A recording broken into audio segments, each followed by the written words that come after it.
Hello students, welcome back to our YouTube platform math study point. आज की class में पढ़ेंगे आपका कक्षा 8 मैथमेटिक्स, उसके अंदर कार्य पुस्तिका, और आज लेने वाले हैं कार्यपत्रक 34।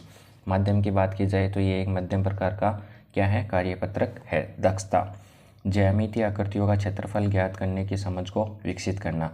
और कार्यपत्रक 33 में अपन ने पढ़ा था परिमाप ज्ञात करना। परिमाप क्या होता है, देखो मैं आपको एक बार बता देता हूँ। जैसे ये कोई आकृति है, इसकी सभी भुजाओं का योग क्या होता है, इसकी सभी भुजाओं का योग, ये तो होता है आपका परिमाप। कितना होता है, परिमाप। और अगर ये आकृति है, इसने कितना स्थान घेर रखा है, तो ये होता है इसका क्षेत्रफल। तो आपको इस बात अच्छे से समझ में आ गया होगा कि परिमाप और क्षेत्रफल में क्या डिफरेंस होता है। ध्यान से सुनो, ये क्या बोल रहा है पहला प्रश्न कि दी गई आकृतियों का क्षेत्रफल ज्ञात करना है। और उसने एक कोष्टक में बात लिखी है कि एक वर्गाकार खाना क्या होगा, एक वर्ग इकाई होगा, वर्ग इकाई होता है। ठीक है, तो अपन को खानों की संख्या ज्ञात करनी है। 1 2 3 4 5 6 7 8 9 10 11 12 13 14 15 16 17 18 19 20। तो इसको लिख देंगे अपन कितना, 20 वर्ग इकाई। या फिर आप ऐसे भी इसको ज्ञात कर सकते हो कि ये कितने खाने हैं, 4 हैं। इधर से कितने हैं, 1 2 3 4 5 हैं। तो 4 गुणा 5 तो कितना हो जाएगा, 20 हो जाएगा वर्ग इकाई। ठीक है, लगा देंगे। इस प्रकार से अगर इसको करना हो तो इन दो को ऊपर वालों को छोड़ दो, एक बार इनको कर लो। 1 2 3 4 5 कितने हैं, 5 हैं। और इधर से कितने हैं, 1 2 3 4 5, 5 इधर से हैं। तो 5 5 कितना हो गया, 25।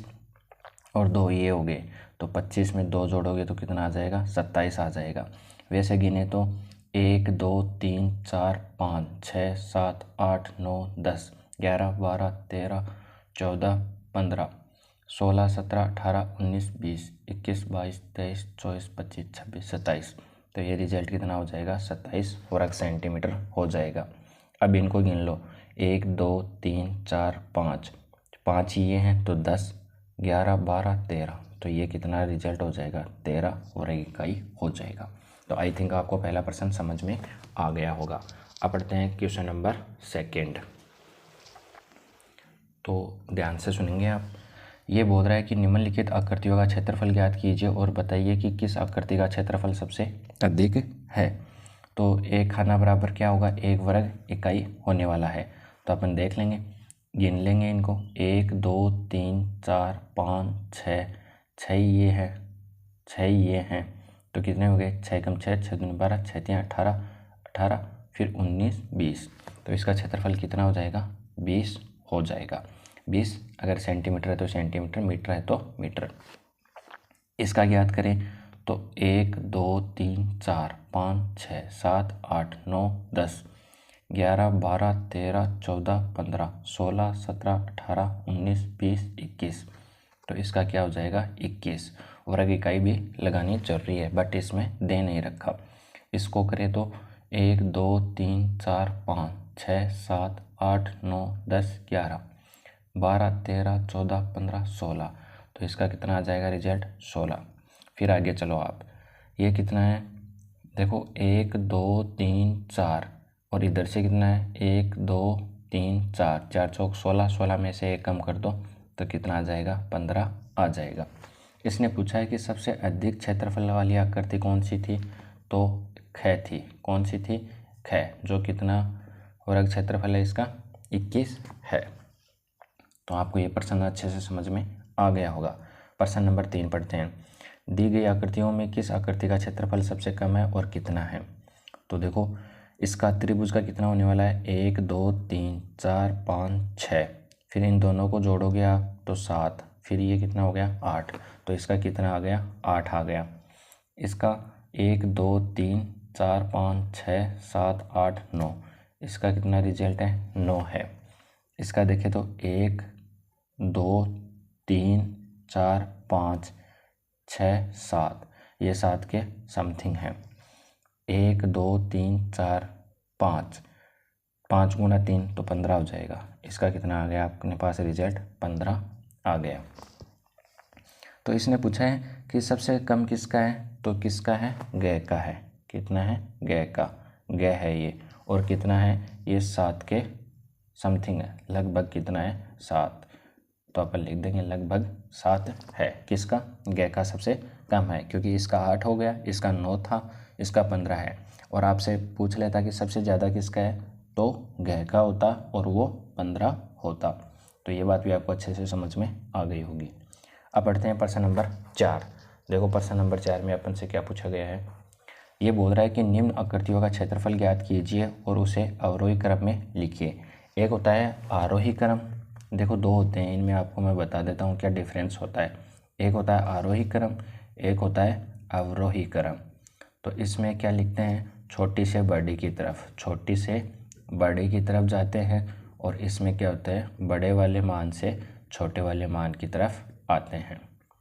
तो पहला देखो 1 2 3 4 5, तो इसका रिजल्ट कितना आ गया, 5 आ गया क्षेत्रफल। 1 2 3 4 5 6 7 8 9, तो इसका कितना आ गया, 9 आ गया, इसका 5 आया था। इसका देखो ध्यान से 1 2 3 4 5 6 7 8 9, और फिर इसको जोड़ोगे तो 10, इसको और इसको जोड़ोगे तो 11, और इसको और इसको जोड़ोगे तो 12। इसका रिजल्ट कितना है, 12 है। नेक्स्ट डी 1 2 3 4 5 6 7 8 9 10, पर इसका भी रिजल्ट कितना है, 10 है।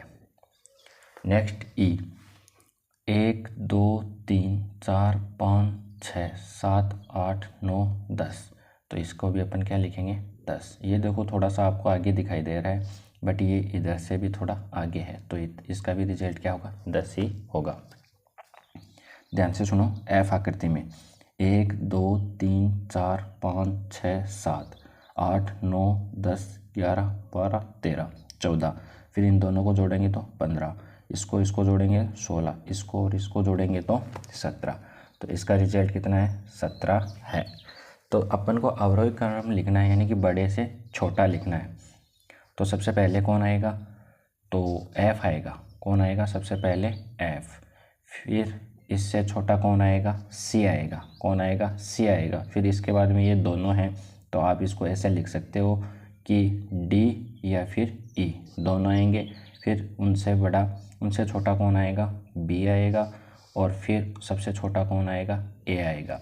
या फिर आप इसको ऐसे लिख सकते हो, एफ़ की वैल्यू कितनी है, 17 है, सी की वैल्यू कितनी है, 12 है, फिर इन दोनों की वैल्यू कितनी है, 10 है, और बी की वैल्यू कितनी है, 9 है, और ए की वैल्यू कितनी है, 5। तो इस प्रकार से आप इनको क्या लिख सकते हो, अवरोही क्रम में लिख सकते हो। तो ये कौन सा क्रम हो गया, इनका अवरोही क्रम हो गया, और आपको अच्छे से समझ में भी आ गया होगा। तो ये था अपना कार्यपत्रक 34, आपको अच्छे से समझ में आ गया होगा। वीडियो को लाइक करना, चैनल को सब्सक्राइब कर लेना तथा अपने दोस्तों के साथ ज़रूर शेयर करना। मिलते हैं नेक्स्ट वाले कार्यपत्रक के साथ, तब तक आपको बहुत बहुत धन्यवाद।